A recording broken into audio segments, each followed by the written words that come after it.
Hi, my name is Annie and I'm here today with my cameraman. Welcome to Tennessee. Today we are going to talk about how to make a small bowl on the wheel. First of all, we want to get our cone 6 clay, and I like to measure out my pieces of clay on my scale so I know what I'm working with, and if I want to make a set of, say, small bowls, 4 small bowls, then I will have a better idea of how much each one weighs and how to make them all the same. So I'm going to cut here. This is called a wire cutter. It's simply a piece of wire that helps you cut your clay. And I think I will take these 2 sections, cut them in half one more time, and weigh them out. So my scale says that that is about half a pound, and that one is a little bit more than that, so I'm just going to scrape off a tiny bit here. Take that off, that might make the difference. So that's closer, and I will measure these last 2. That one's a little on the large side, and that one's perfect. So again, I'll cut a little bit off of this top one that was a little too heavy. Keep that for my extra clay. So what I'm going to do now is take my 4 sections of clay that are all about the same weight, and I'm going to wedge them to get any air bubbles out of the clay when it was processed. Wedging is a little bit like kneading dough, but for wedging you want to keep your hands parallel so that you don't flatten out your clay, but you keep it the shape of a ball. So I'll wedge a little bit and then we'll get back to you once they're all wedged. So here we go. This is wedging, and I usually wedge about 30 to 50 times per roll. So there's 1, 2, 3, 4, and you can see the clay is turning and any air bubbles are going to pop out of that. So we'll get back to you when we have our balls of clay ready. Thanks. Hi there, we have wedged all of our pieces of clay and we are ready to get started. So we have a nice ball of clay right here, and we're going to step over to the wheel.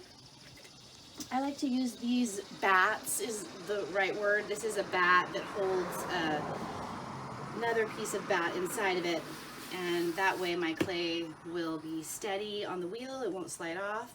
So what you want to do is smash down your clay into the middle of your wheel, and you're going to take a sponge, get a little bit of water on it, and sprinkle some. You want to get the motor going about pretty fast for centering. And so I'm going to have my hands as one unit, just like this, connected with my thumb, and I'm going to lean into the clay, turn up the speed, and really try to get it centered. It should take 3 different pulls up and down. So here's the first pull up. I'm pushing in, I'm pushing, the clay's moving up a little bit to the top, some air bubbles are coming out. Now I press down with my thumb, or excuse me, my whole hand, and then I come back up, go back down. I'm going to try one more time to get it centered. So it's called coning up. You can see the clay move up.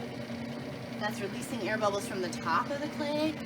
And then when I press down, I'm releasing air bubbles through the base of the clay.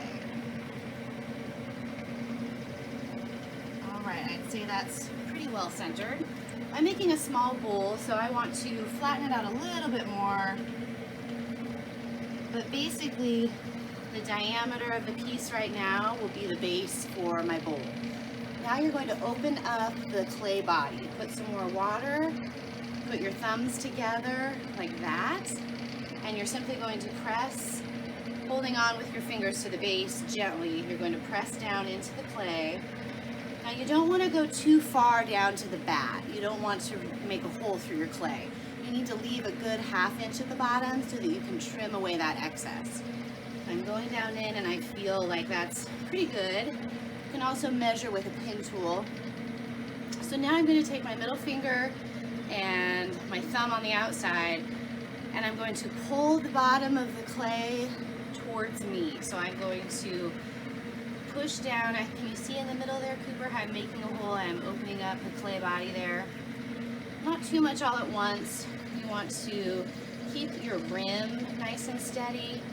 The rim is the top part up there. So I'm going to go down in again and pull with that middle finger. My middle finger is pushing out this way, and I'm slowly working my way up the side of the piece. I'm going to add a little more water. Probably do that one more time.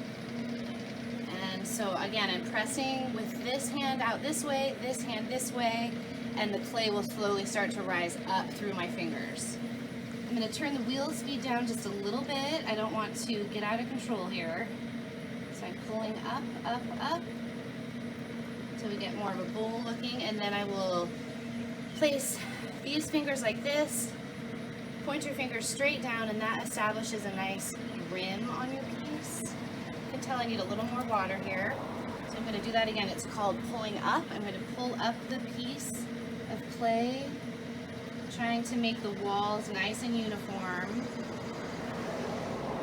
You can see that's pretty good. And now I see that there's a lot of water in the bottom of my piece. I'm going to take some of that water out.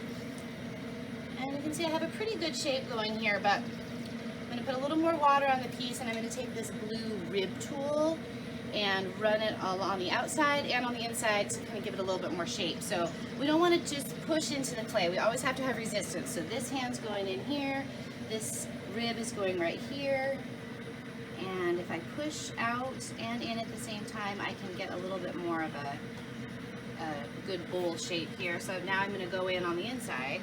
Again, pushing with one hand from the outside, the other on the inside.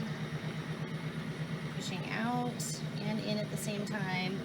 I gave it a little bit more shape, and I'm still wanting to be a little bit taller. So I'm going to pull up a little bit more clay.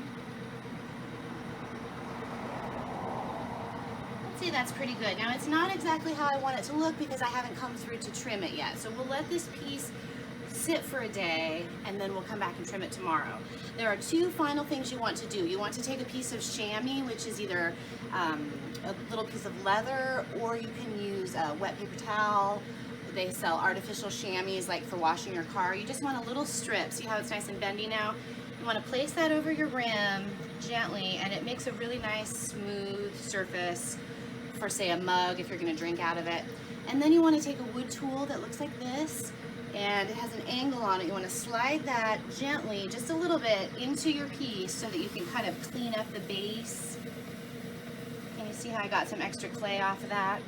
Now, I always like to wash my bat a little bit. It makes it a little bit easier in the end. You just take your wet sponge, let it rotate around, and you have a small bowl that is ready to dry until it becomes leather hard or just the consistency of cheddar cheese.